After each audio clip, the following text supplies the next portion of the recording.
Kuyintokozo ukuthi sikwazi ukukhuluma nawe kwi-channel kama kuPastor. uNkulunkulu uzokulonda ekubusisela khona nawe kubalekile uma ufuna ukukhuluma wamukelekile ukuthi ungalisebenzisa ucingo, kodwa kakhulu yiba ngumuntu osewalandela ama-video ose-understanda indlela esebenza ngayo, ngoba kuba nzima ukuthi umuntu athi ngumlandeli. Most people they call say ngumlandeli, but uthola ukuthi manje uyamuza ukuthi manje ngumlandeli ukhuluma ezinye izinto ezingahambisani ukuthi uthi uyayilandela i-channel, uyazazi izinto ufamiliar nge-channel, uyabona.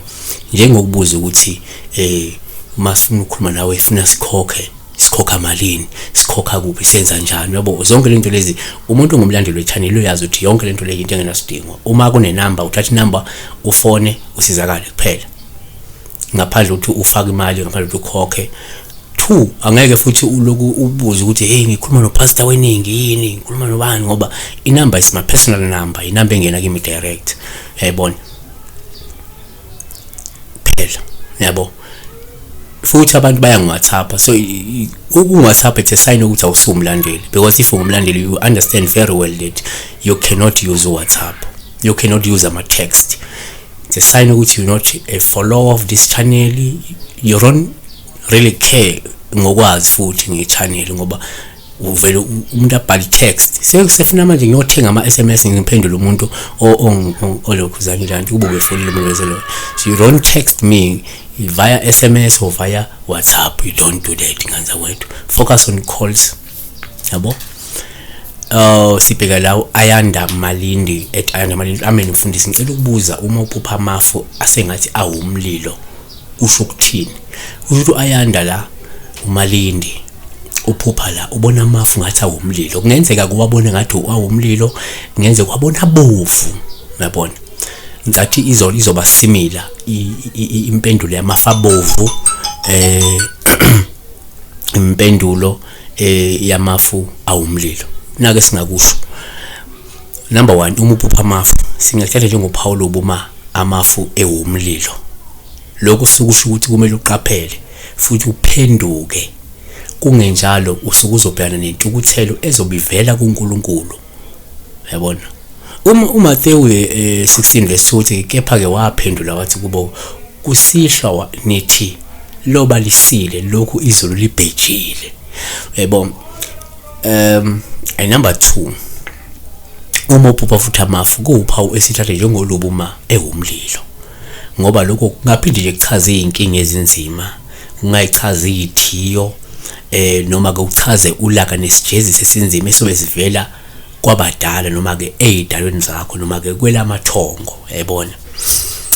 Number 3, uma uphupha futhi amafu kuwuphawu esingothatha njengolubuma ewumlilo olungabe lusho ukuthi ngase mhlobo uhlangabezane nokuhlambalazeka nolaka lwesikhulu, noma umuntu oqavile emkhakheni wakho. Ngeze mhlawumbe kungaba khona umuntu oyisikhulu nomkhulu ozokuhlambalaza noma ozokhiphela intukuthelo yakhe kuwena, yabona.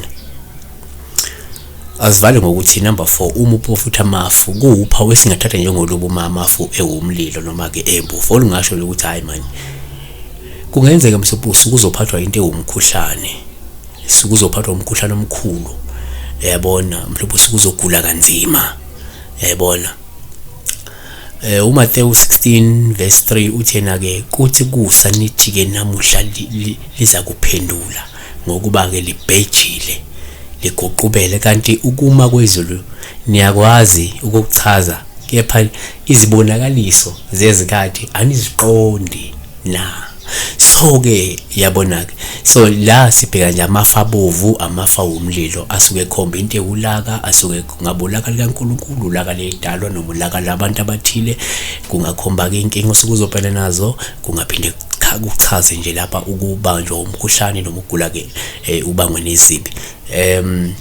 Siyabonga kakhulu.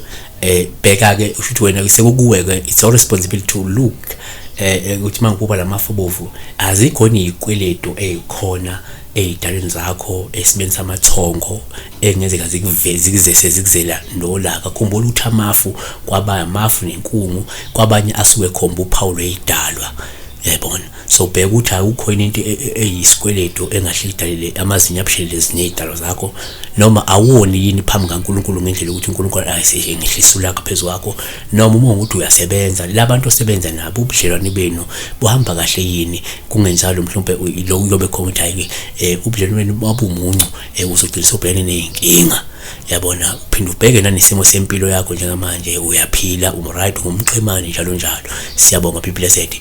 Siyacela ngaza kwethu uqinisekise ukuthi niya like, niya subscribe, ni bangabalandeli bayi channel.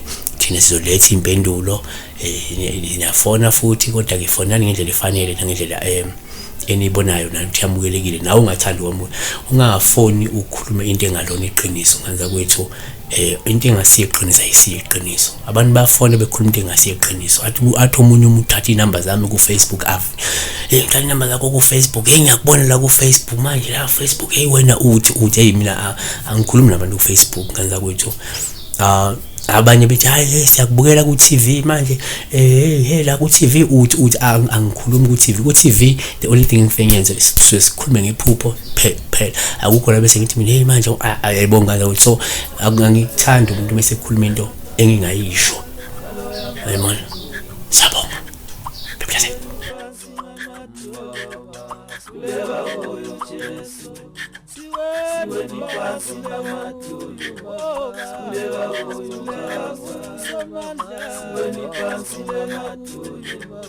Kuleka